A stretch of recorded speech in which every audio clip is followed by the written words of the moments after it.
Hello and welcome. You're watching News9. I'm Shweta Kothari. Byjus, the education tech startup, is wrestling with troubles at the moment. The latest in a slew of problems at the edtech giant is Deloitte, the auditor of the company that has now resigned for its inability to finalize the audit reports for the financial year ending March of 21 and March of 22, which is FY21 and FY22, citing delays in sharing financial reports from Byjus. The company, Byjus, witnessed an explosive growth during the pandemic, has since been the poster boy of Indian startup ecosystem, valued at around $22 billion just about a year ago. Its fortunes, however, seems to be dwindling at the moment. The company recently defaulted on a loan. It is fighting with its lenders amid layoffs and cost cuts. On top of it is the books that are yet to be audited for financial year 22 and 23. Needless to say, it looks like trouble is now mounting at Byjus. What's more, media reports suggest that Ministry of Corporate Affairs has ordered an inspection of edtech startup over concerns over corporate governance lapses. Joining us on the show at this point in time in the studio is my colleague R. Sridharan. Also joining us is Srinath Sridharan, who's a markets commentator, Jitin Aggarwal, who's the director at SW India, Anil Joshi, who's the managing partner at Unicorn India Ventures.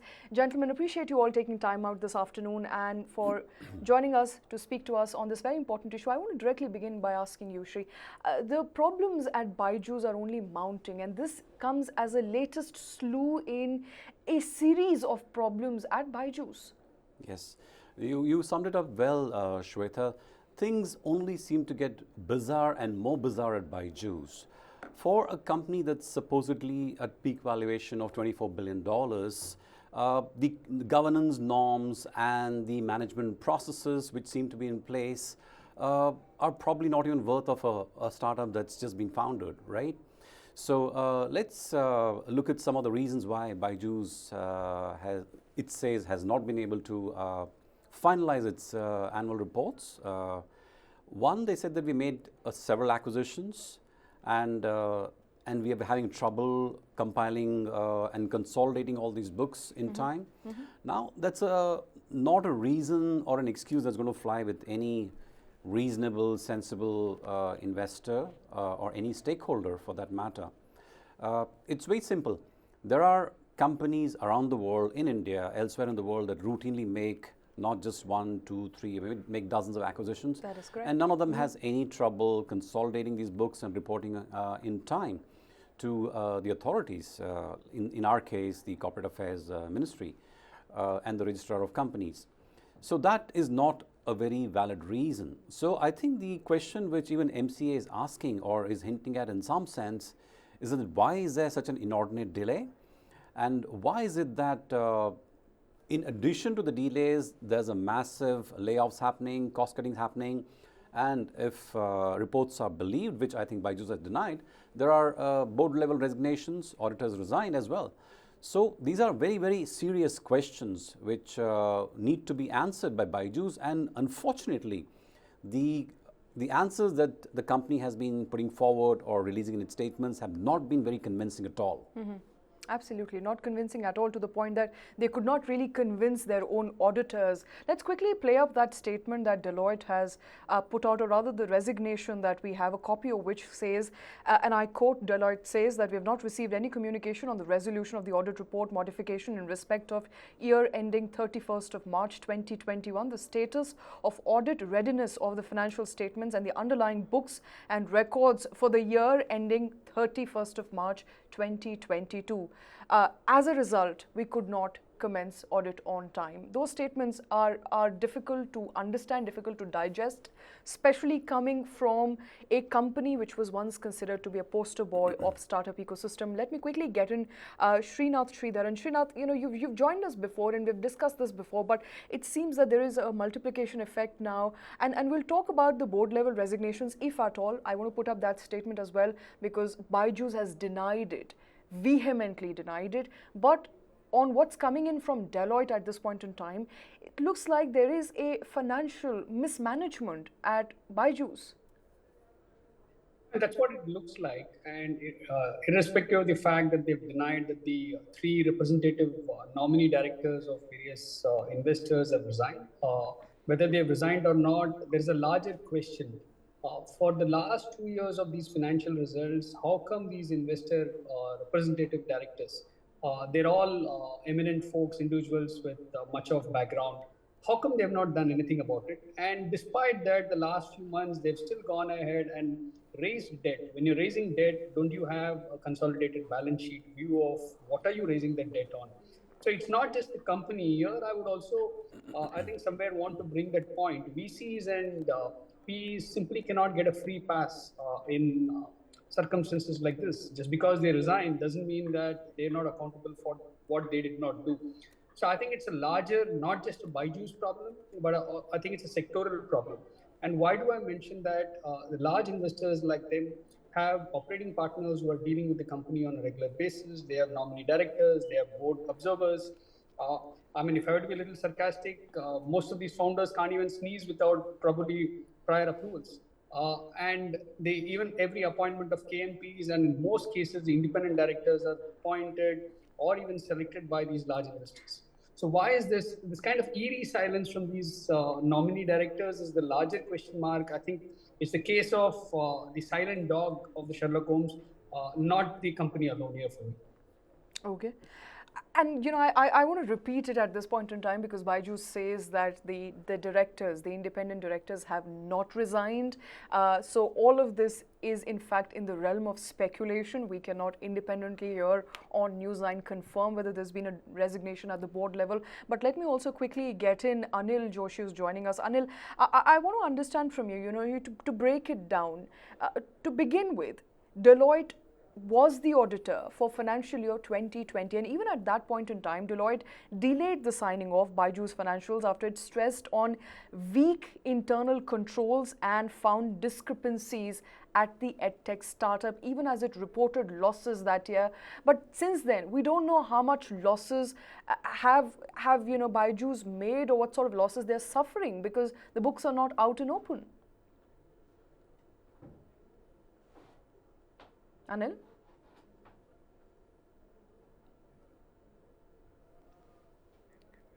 Anil, can you hear me? All right, I don't think Anil can hear me at this point. Let me take this question to in fact, Srinath. Srinath, from what we know, there is no detail out and about of what losses have Byju's taken on their books in the last 2 years, which of course is a point of concern, not just for investors, but also for users at large. Because there's a large base of users that is currently subscribed to Byju's, and they don't know what happens to them because they're not just selling products. And in fact, just this morning as we were discussing Byju's is not selling just its courses, it's selling a holistic product. There is a long-term partnership. If Byju's is not doing well, customers got to worry. That's true. That's true, Shweta. I don't think in the lack of audited balance sheet, we still would have cash flow statements and financial statements. Typically, for a large unicorn of this size, they would have been providing monthly, if not at least a weekly update on their business performance and cash flows, and which is what I earlier alluded to. The three directors that you refer to as being independent, I don't think they're independent for the simple fact they're all investors and invested into the company. So they will not be independent from the context of independence. So which is where I think it is larger customers, let's say their money is at stake, and which is what this eerie silence is kind of scary. And two, more importantly, all the debt, the lenders, they're also fighting this battle in the US. On what basis did their lenders actually give them money? It would have been, are they part of any shareholding being pledged, which means adequate disclosures should have been made. If not shareholding, is it the basis of cash flow, which means that there would have been financial statements prepared at least internally, and the board would have ratified it.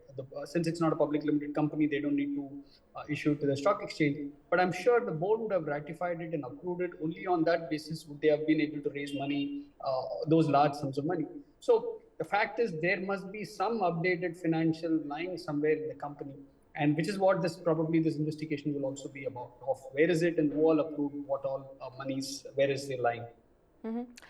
Jitin Aggarwal is joining us on the broadcast at this point in time. He is the Director of Audit and Advisory at SW Group. Jitin, appreciate you taking time out. I want to quickly understand from you what we are hearing right now from Byju's side, and these are all attributed to sources, is that Deloitte changed the revenue recognition practice overnight, which means it was charging a certain amount, approximately 73 lakh rupees as of financial year 20, started charging approximately 4.5 crore rupee as an audit fee for financial year 21, which did not go down very well with Byjus. Hence, it was a thought-out move to let go of Deloitte and get another auditor on board. Does it look like it played the company wanted it to play up like? Because right now it appears that Deloitte has an upper hand, resigned, citing discrepancies.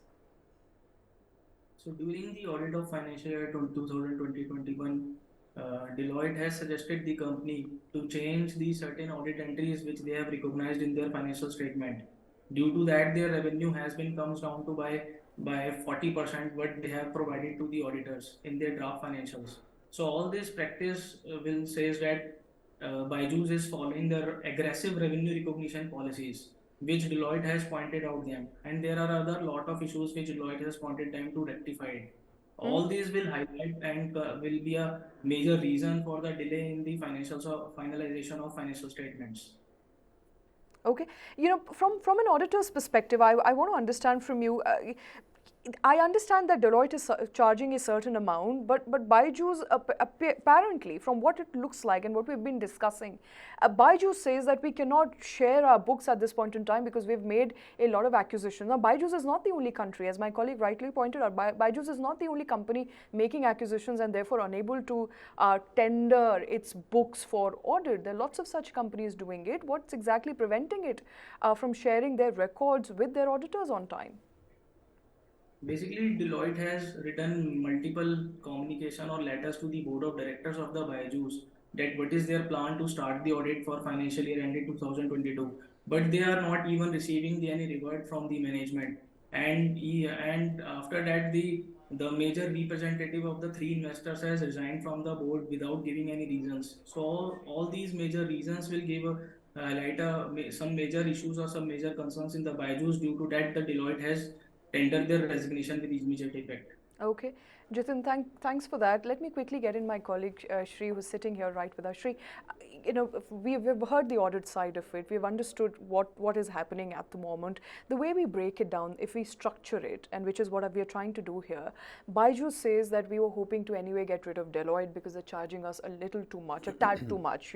From the numbers that I have, 73 lakh in financial year 20 to 4.5 crore. Now, obviously, Deloitte says that more manpower is going into our work because you're making that many acquisitions. So there's a charge, there's a counter charge, but the end of it, the way Deloitte has let go of Byjus or resigned in a very public fashion also further raises questions on the credibility of Byjus as a company. Right. So like the many things which Byjus says, even this doesn't make sense or really carry any sort of conviction.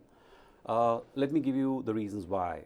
When you are a startup and you are raising money from seasoned investors, for example, Peak 15 Partners, which was earlier Sequoia India, these monies, these investments come with onerous corporate governance commitments from the company.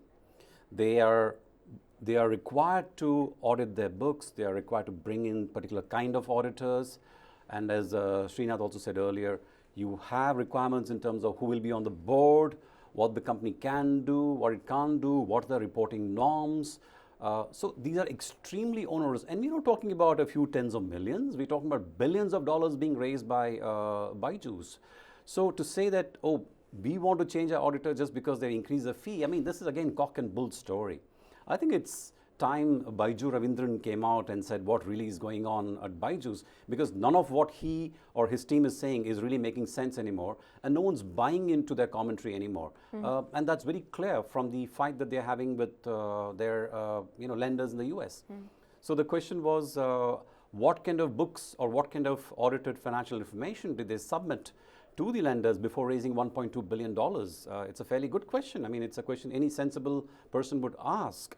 So even if it's a structured credit, which is, let's say, part of it is equity, part of it is convertible, part of it is not convertible, however you want to structure it, the fact is, without proper documentation and audited results, how do you even go around raising 10 million, forget about $1.2 billion?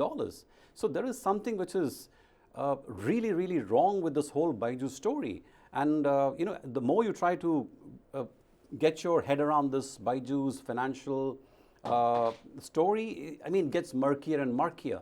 So I think the only man who knows really what's going on is Byju Ravindran. And I think it's time he came out and really said what's happening. Right. Interesting, because in fact, from what we are seeing at this point in time, there's only one clarification that's come in, and Anil Joshi is also joining us. Perhaps he can also come in on this. Anil, the only thing that we're hearing from Byju so far, there's not been any clarification with respect to what Deloitte is saying, but they have clarified, and we'll put up that clarification again for our viewers to see, that the three board of director members have not in fact resigned, and these are all speculative pieces of information. Do not print it, do not share it. But from the way it was reported this morning, it was reported on the back of the fact that these three independent directors were not happy with the way Byjus dealt with its lender, namely how it took its lender to court, and now there is the lender sued it back. So there is of course a legal battle, a debacle that Byjus got to fight in the US, and they were not very happy with the way it was being dealt with. So essentially, I think Sridharan is right. It's about time for Byju Ravindran to finally come out and clarify all of this. Oh, certainly. So if I am as an investor director on board, and if there are some irregularities, certainly it puts person in spot, and I think nobody would like to be part of irregularities if they are not part of day-to-day operations. So certainly I agree with Sridharan that it's time for Byju Ravindran to come on board and clarify and make things more understandable for all stakeholders. I think it's high time, because almost more than 2 years have passed when results could not be finalized. Auditors have resigned, and I'm not sure about directors who have resigned or not resigned, but certainly as a independent director or nominee director, if there are irregularities, it's certainly not comfortable situation for any person. So it's high time, things are clarified.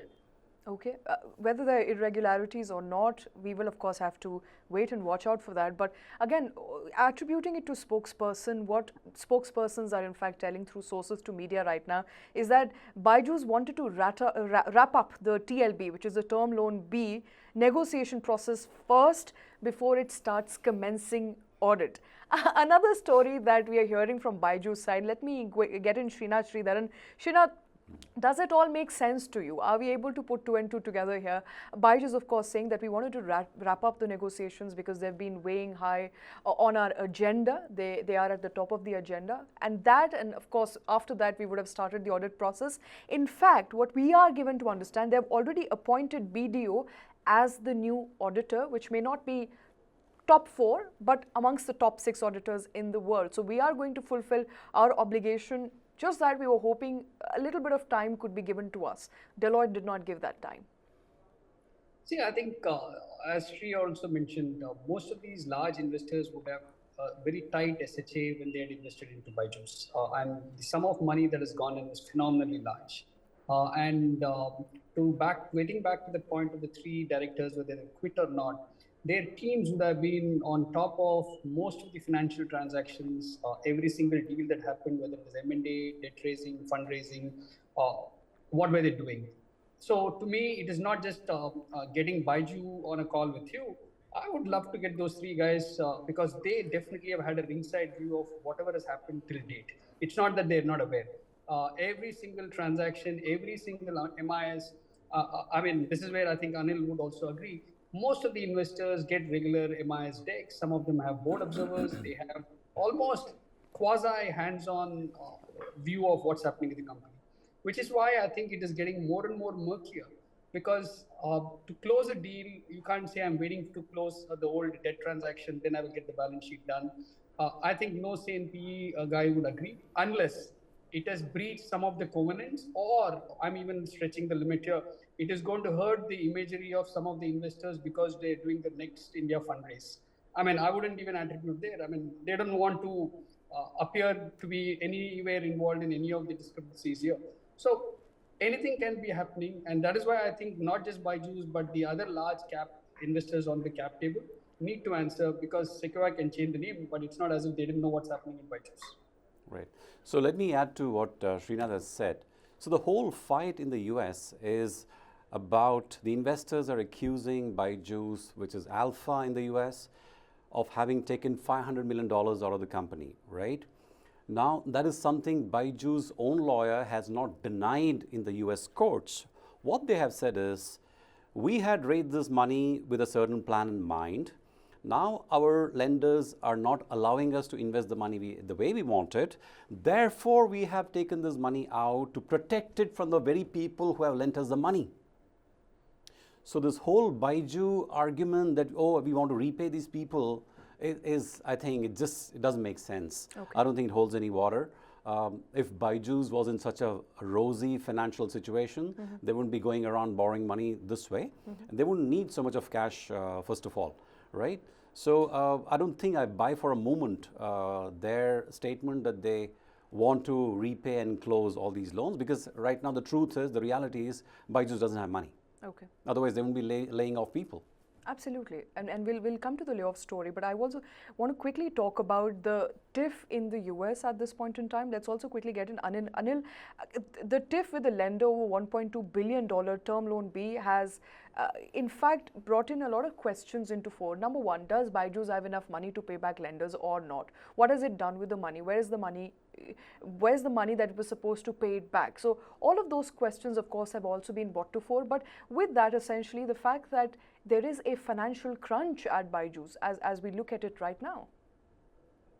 So see, the fact of the matter is it's a high burn business. They are basically into creating a new category. I think whole of our life we have gone through offline model. Only just that Byju has get into online, and thanks to pandemic, which actually fueled their growth. And I think nobody anticipated the kind of growth they would go through, and that actually resulted in burning a lot of cash to get the traction. Now the problem what is arising is that I think probably revenue is not justifying the burn, and considering current financial as well as economic situation, the funding actually have becomes slower, as we all know.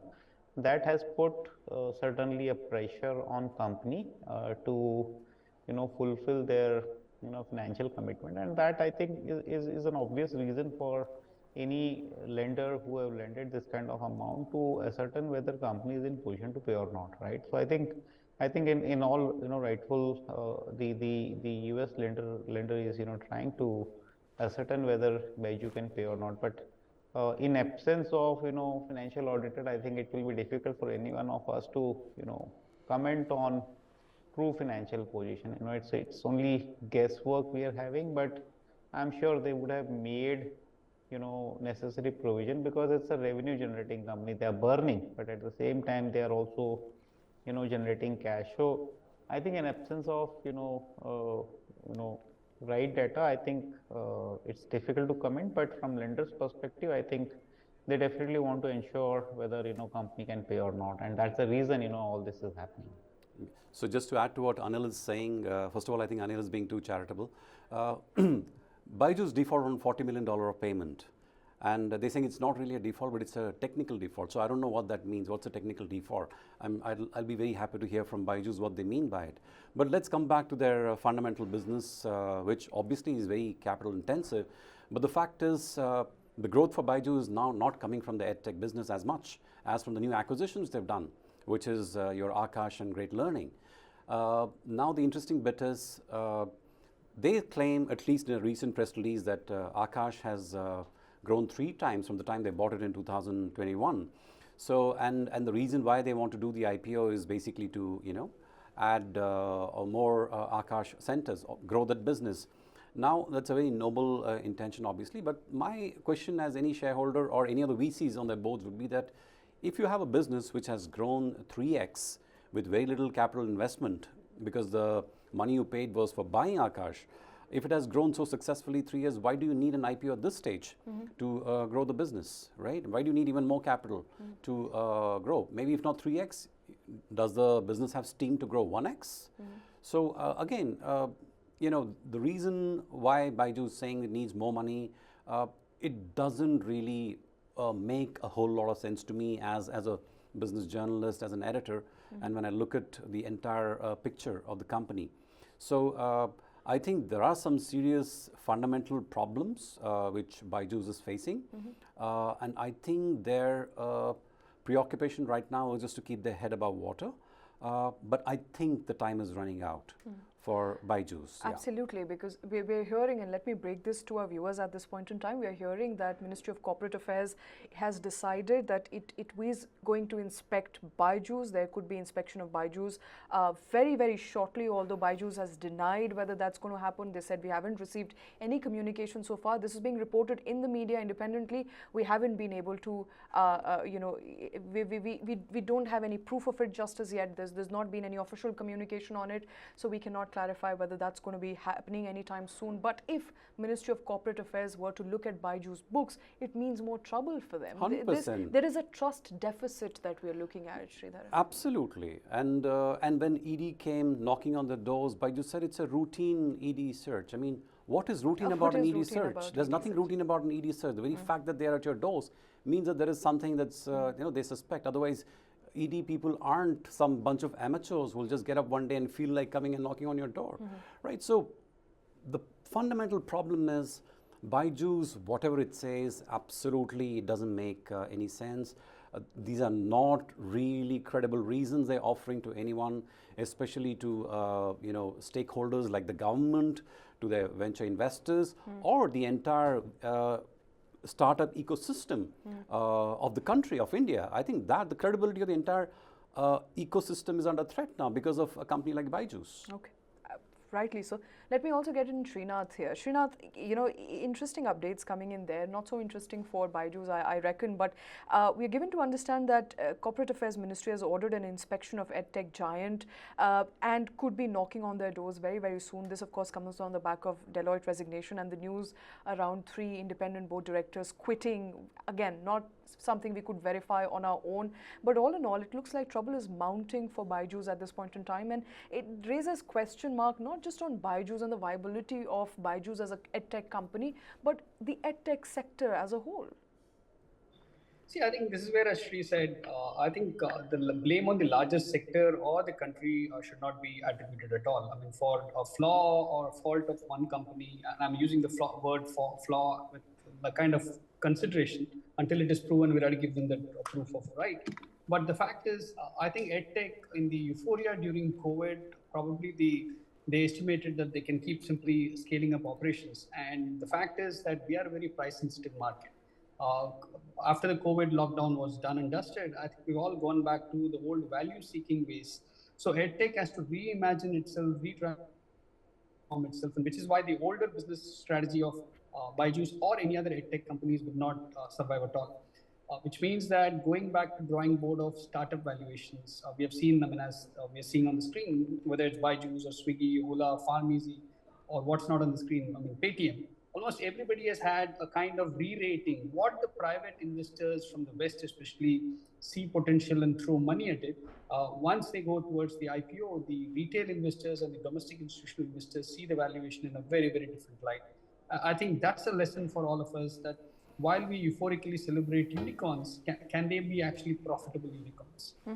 And that's a challenge that we have to learn from Byju. Byju, I think it will be good that we see some closure to it. The debt market, their fight in the US courts is going to go long. Right. And I hope they will have the money to continue paying for their lawyers. Of course. I mean, and that's also going to take a lot of money, come to think of it. Let me get in Jitin here. Jitin, you know, I think the trouble ends for Byju's, at least temporarily, if they start opening up their books. Correct me if I'm wrong. I think it starts with that. And BDO, of course, is the new auditor. They have appointed a new auditor. They are saying that they're going to start the auditing process in a couple of weeks from now. Hopefully, that is going to sort out a lot of problems for Byju's. As of now, we cannot comment whether the troubles will come to an end unless and until we get the financial statements from the BDO for the financial year 2022. unless we will able to analyze what they disclose in the financial statements, what they highlight, what are the issues which are still going on, which needs to be cleaned up, on which strict action needs to be taken from the management sides, what's all our corporate governance issues. So as of now, we cannot comment that the issues can be resolved if video comes into picture unless and until we got the financial statements from the auditors. Okay, and I'm looking at the statement that was put out in financial year 21, and Byjus made a loss of over 4,500 crore. In your assessment, as someone who looks at audits, this number could have gone up by now, given the number of acquisitions Byjus have made since then. Yeah, I think that number has gone up only because of the number of acquisitions which Byjus has made in the last year, financial year. Okay, Anil, you know, we are obviously hoping that Byjus gets over the troubles, the larger hope, and we're pinning our hope on the fact that Byjus is able to mount over those troubles. It's good for them, it's good for India's startup story, but at the same time, looking at the losses that they had in their books as of financial year 21, we don't have the numbers as of today, but that number is likely to shoot up by now. It would have shot up by now, in fact multifold, given the number of acquisitions that they've made. Also, you know, let's not forget, pandemic has been a bummer for edtech sector at large, but specifically Byjus, that was rising up to a certain position, holding, I think, in fact, the top position when it comes to working from home, schooling from home, doling out those products for people, for students at large who were hoping to learn from home, for their inability to go out and learn in school or colleges, etc. All of that went away. With that, started dwindling the very business prospects of edtech giants like Byjus. See, the fact, it was more opportunistic growth. When world was not able to move, the online was the only way, things were happening, and I think they leveraged it. But I guess down the line, they couldn't read it, that once, things get normal, certainly the online business is going to be in stress, and that's what actually has happened.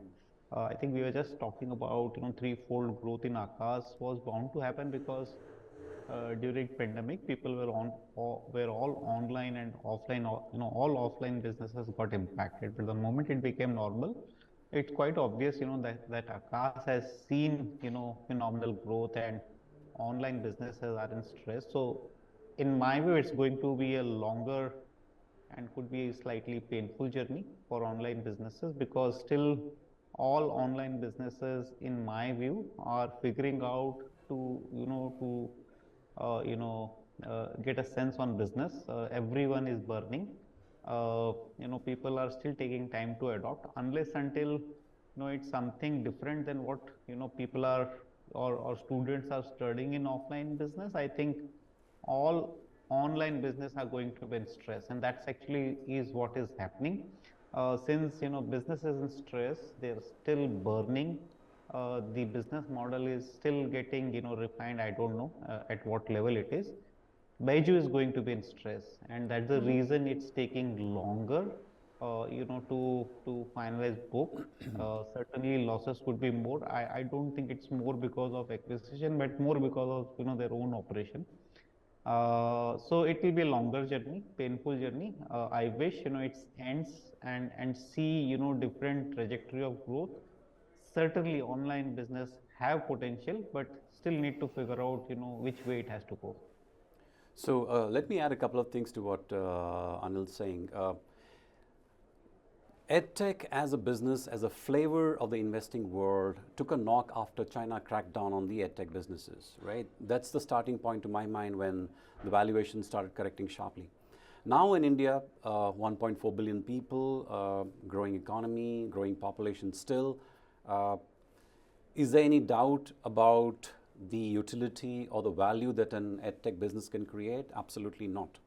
I think when we look back at this Byjus episode, maybe in a couple of years when the dust settles down, I think it'll boil down to an issue of valuation. Whether this business was really worth $24 billion valuation, which investors were happy to give. So I think that's essentially what it'll come down to. Yes, it's a growing sector. It's definitely one of the biggest investment that every Indian family makes, which is educating the children, and prep classes are definitely a very, very important part of it. But do you need to, should you have attached so much of a value to this business, to a startup like Byjus? I think that's the question we'll all be, getting an answer to once the dust settles and MCA has looked at the books, and maybe Byjus also comes forward and state what's gone on. And we'll probably get answers to those questions. But I think it's fair to say that maybe everyone got carried away in terms of the valuation and how big this business could be, or what is the money that one could potentially make from this. A lot of small, stable business are there. Akash built over several, decades. Absolutely. Very profitable, but grew consistently. Now, just because you are adding a technology layer to it, does it go from, let's say, 1 to 100? I mean, that's something investors will have to start answering. And fortunately, in this case, the investors are private equity investors, venture capital investors, and debt investors. It's not a retail shareholder, a retail investor in the market who's going to lose money.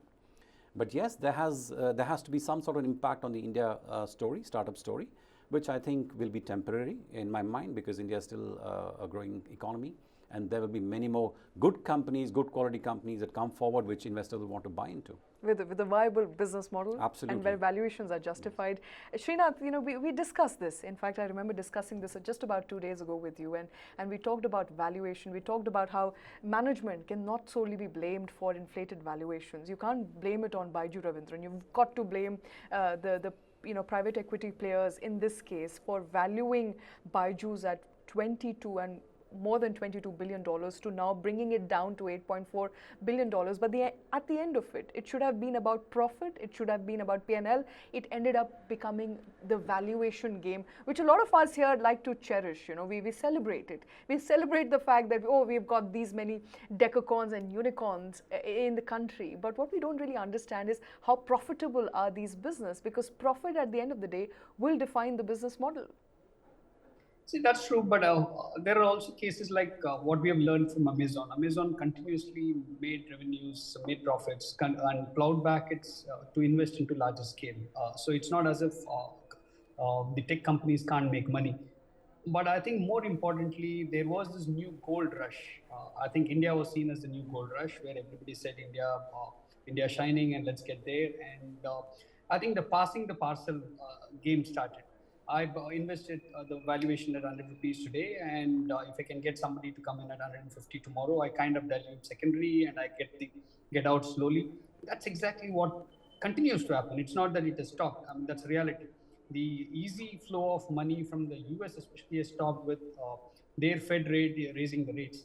But I think, just to sum up, I think we've all been, India, for example, I don't think we should shy away from saying, despite the non-tech businesses, we've also flourished. It's not only the tech startups that have flourished. We have about 100 unicorns now, 103 unicorns now, and there are other non-tech businesses as well. We cannot take away the fact that digital has evolved in India, and we have championed it. But more importantly, what one should not forget is business is not about valuations, but business is actually about the value system in which it is driven. Once these businesses come into the public investment space, they have to anyway toe the line with listing arrangements and others. And I think that's where the larger behavior of these tech startups should be. Instead of dealing with only 20 or 30 investors on the cap table, sadly, they have to deal with thousands of investors, right from retail individual investor to institutional investor. How will their behavior be? And I think I must say that this change management, we have a long way to learn, long way to grow. Classic example, India has less than 7,500 listed entities. Are you telling me that we have only 7,500 promoters of sort who have the wherewithal to deal with public investors? Not really. But I think it's more cultural rather than anything else. In this case, value system is the larger question, not just valuations. And I won't blame only Byjus. Here, as Shweta, you said, it is also the private investors. That can I come in almost like a raider mentality? Can I come in, raid the market, get some value, get some large chunk of gold, and get out? If I have some lumps of copper somewhere, I'll throw it along the way and get going. I think that's a question that we need to speak about. And leave the company high and dry on your way out, which I and blame the company for governance. And blame the country for poor governance. Okay, and I understand you don't want to blame Byju's for the valuation, or as some would say overvaluation, but would you blame it rather for overhiring? You know, there was of course a 3x increase in the number of user base, and that I think Byju's as a company also should have understood, Shri, that this is primarily due to temporary factors, which is people are at home. They have no other choice. They can't go to schools. They can't go to colleges. So they are essentially going to enroll into my courses. But once this gets better, and it will eventually get better, we will not see the same number. So the fact that they overhired and now they're letting go of people to the tune of about 3,500 Right. every other day, you're playing with lives of the people.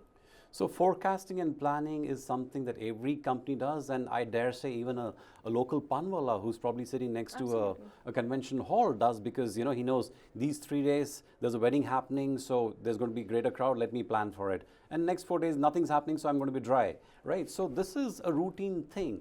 But I want to go back to this point about you know, I don't think either the management or the investors are blameless in this. I would imagine that when the valuations soar and you're raising money at a ever rising rate of valuation, you feel happy and you feel justified about your dreams. As an entrepreneur, you have dreams and you feel that your dreams are vindicated and you're on the right track. But I think for a company that has raised this amount of money, and for a company that at peak was probably valued at $24 billion, I think there is an utter lack of auditory and I would say financial management and reporting in Byju's. So that's what I really find shocking, that how can investors put in so much money and then you go on to raise money and then you say that I don't have proper checks and balances, I don't have proper reporting standards, and you know, there's basic debate happening on revenue recognition. I mean, this boggles my mind. So I don't think Byju's is blameless, and he's just like got carried away by what his venture capital investor was saying, that you know, we'll give you money at an ever growing round.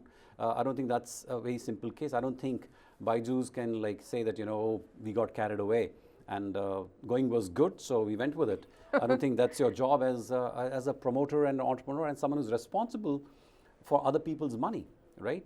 So I think there's much answering that Byju's needs to do. Absolutely.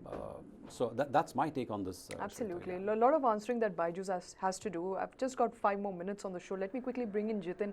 Jitin, for a company of this magnitude, this scale, approximately valued currently at about $8.4 billion, how common is it for them to not open up their books? Is there some trend to it? Has there been past precedents? Or is it just one of those cases which rings alarm bells for you? No, it's a very serious.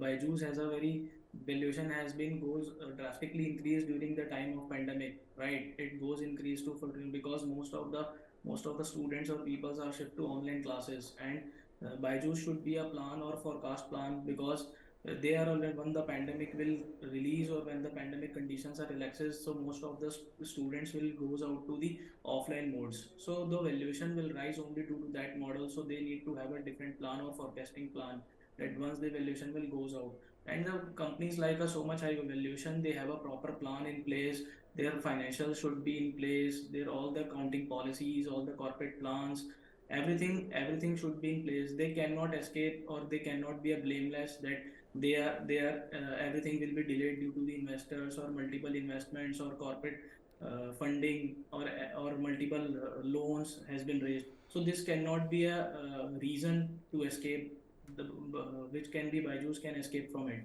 Mm-hmm.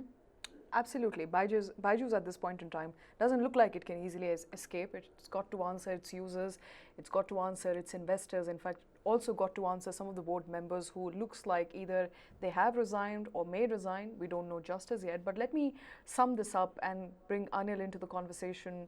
Anil, what's the road ahead for Byju's looking like for you? What should be their primary areas of focus in order to come clean? Because right now it's not just a problem with whether they have money or not, it's also an image problem. So I'll take 30 seconds extra. I think I had been investing in the segment even before Byju happened, and the fundamental issue with edtech was in adoption, right? India those days was struggling with infrastructure. We didn't have devices, connectivity was a big issue. Luckily, things got resolved, around early, late 2019, early 2020. And when pandemic happened, the adoption was, very seamless because, devices were there, connectivity was there, content was there. The acceptance, which basically drives the business was situational acceptance, right? Because people didn't had an option to go to offline medium. They were forced to accept the scenario, and then business started, looking quite gloomy. Numbers were very, promising, and investors actually went on the promise of the growth and kept on investing, I think. I think the one fundamental thing which happened during those days, that it was not valued only basis India because it's a digital platform. This actually could have been global phenomena. So I don't see any reason for investor not to, believe in the potential and value it, because this would have been a global phenomena. Now, what happened, post pandemic, when people actually started going to offline, the online, the acceptance which was forceful was not anymore there, and hence the business started, looking stressful.